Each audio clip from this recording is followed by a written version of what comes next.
How the hell are you gonna have a game that could fund multiple versions of Red Dead Redemption 2 and have it flop in less than 5 years since you released it? Doing this is testing the patience of people who play this game constantly, and for a company that's almost $1 billion deep into development for this game, you guys are incredibly dumb and or selfish to bet like this. Hey y'all, welcome back to the channel. $500 million. That's the amount of money that 343 has spent on the Slipspace engine, which powers Halo Infinite. The final number of how much 343 spent on development for Halo Infinite is rumored to be almost $1 billion.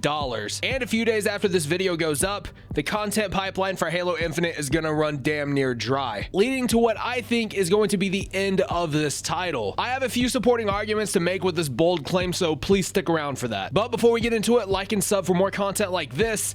Okay, let's get into it. Shout out to Insider Gaming for actually covering this topic. The link to the story will be in the pinned comment below. Plus, my members got to see this video first before anyone else did, and if you're interested, it's 99 cents a month. All right, let's just roll into it. Insider Gaming reported saying that 343 Industries officially announced that after January 30th of 2024, Halo Infinite would no longer have seasons, but instead would have a more streamlined version of their operation passes they already have in the game. These operations will drop every 4 to 6 weeks and will have about 20 to 30 tiers per operation. So essentially just breaking down a season-long battle pass into smaller, fast-paced portions to hopefully keep player retention high and maybe bring in new players. I don't see it doing that, to be honest. I'm just gonna be real with you. Now, this doesn't affect the battle passes that are already in the game. The ability to go back and play the expired battle passes along with past operations will still be an option for players. The expired passes will still cost money though if you want to unlock everything in them. This news comes to us after learning from a 343 insider that a new Halo game has been in development since 2022 and rumored to be using Unreal Engine 5. According to Insider Gaming, the environment artist for Halo 4 and Halo 5, Dustin Dinges, at one point openly stated that he was the art director for, quote, Halo's next unannounced release from April 2022 to March 2023, legit months after Halo Infinite was released. And this news also comes to us literally a year later after 343 stated that their plans for Halo Infinite would not change after they laid off 100 people, more than likely due to financial issues because of this game's poor player retention. And really, the only thing I gotta say is thank God this game is free to play. The fact that this game came out with promises from 343 saying that Halo Infinite will be supported with content for the next 10 years minimum, and now we're here, what, 25, 26 months post-launch, and we're already seeing the content pipeline come to a slow halt. All of that is more than telling to me. It tells me that this game is suffering financially and is just absolutely hemorrhaging money anytime something happens with it. I guess these guys seen how bad 2042 flopped and decided they wanted to copy that shit bar for bar. And that's not just my opinion on this matter. Two of my very good friends, Crash Games and Blue the Robot, discussed this on their podcast called The Scope. Highly recommend it. It's a great show. Go watch it. They both pretty much came to the conclusion that if Halo Infinite were to flop and just completely cease all operations, that this would be a way bigger flop than Battlefield 2042 was. And to be quite honest, I am right there with them on this. How the hell are you gonna have a game that could fund multiple versions of Red Dead Redemption 2 and have it flop in less than 5 years since you released it? Now, before I get my comment section flooded by Halo stands saying that I'm just a shit talker, I just want to say that I am a huge fan of Halo and actually enjoy Halo Infinite quite a bit. I have almost 200 hours in Halo Infinite and tens of thousands of hours across all of the other Halo titles. Reading this shit hurts so fucking much, but I would be a fool if I didn't see the writing on the wall with this one. Getting back on track here, I see some positives coming out of this. May not be anything to write home about, but some positives nonetheless. It's gonna give the returning players who are always on this damn game a quicker turnaround for content. It may give 343 the potential to monetize Halo Infinite more than what they've already monetized it. And it may also get people who once played Halo Infinite to come back, because if we look at the player numbers, yeah, bro, this shit is just not gonna cut it. If I was an investor, my money would be pulled right out of this bitch and stuck right back in my pockets. The potential negatives include pissing off the rest of your player base, which again, if we look at the player numbers, you cannot place your fucking bets on these numbers and expect to win the publisher's clearinghouse. Another negative includes potentially having a streamline of content that's inferior to the content we got in the battle passes. From my experience with this game, the operations have always been 1/3 cosmetics, 1/3 stickers or camos or calling card backgrounds, and 1/3 XP tokens. That's all fine and dandy for a free mid-season side quest of sorts, but my main concern is that we're now going to be asked to pay for this shit. You know, because we already had to pay to get XP boosts in the battle pass, and I'm afraid that we're just going to have to turn around and pay more money for for more XP passes. I'm here to tell you right now, folks, it will not get any better after looking at what's coming to Halo Infinite after January 30th. Mint Blitz, shout out to this guy, he's an OG in the Halo community, posted a big ass list of things 343 plans on putting in Halo Infinite, and I'm noticing a pattern forming here. And what is that pattern, you may ask? Cosmetics, cosmetics, cosmetics, map update, playlist update, and cosmetics. Listen, I'm not opposed to cosmetics in games. If they look cool, don't do anything to aid in a play to win scheme, and do not cost me an arm and a goddamn leg, then no harm, no foul. But brother, skin packs are not fucking content. I don't care who you are or what you say. Skin packs and armor add-ons are not the same as maps and game modes. Sue me, I don't care. Doing this is testing the patience of people who play this game constantly, and for a company that's almost $1 billion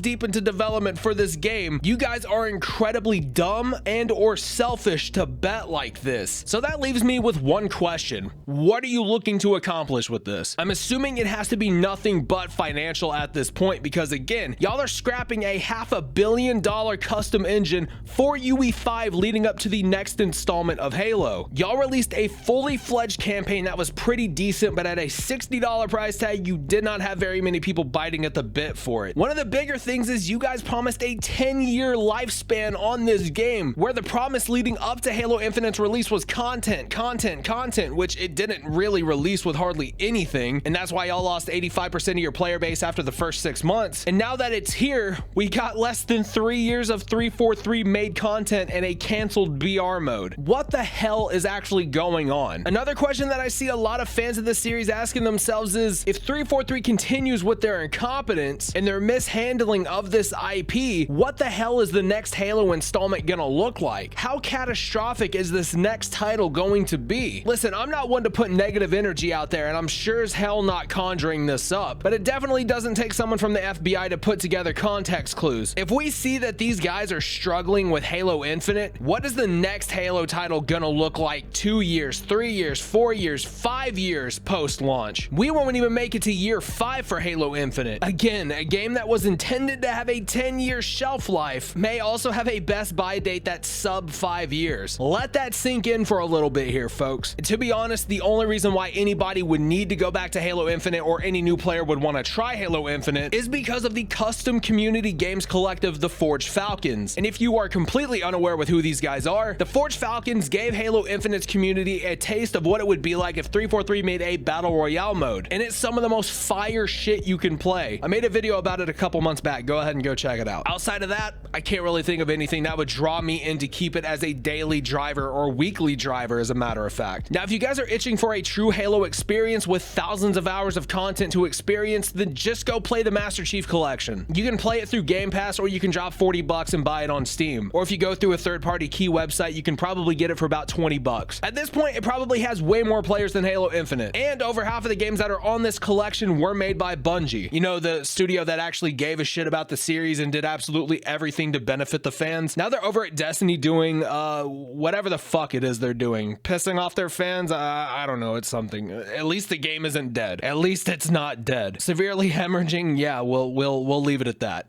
But dead? No. Guys, let me know down below what you think about all of this. Is this the end for Halo Infinite, or am I just completely missing the mark here? Again, let me know down in the comment section below. And while you're in the neighborhood, go ahead and hit that like and sub button for more content like this. My name is Redbeard Mortis. Speak loud, speak the truth, and I will see you in the next one.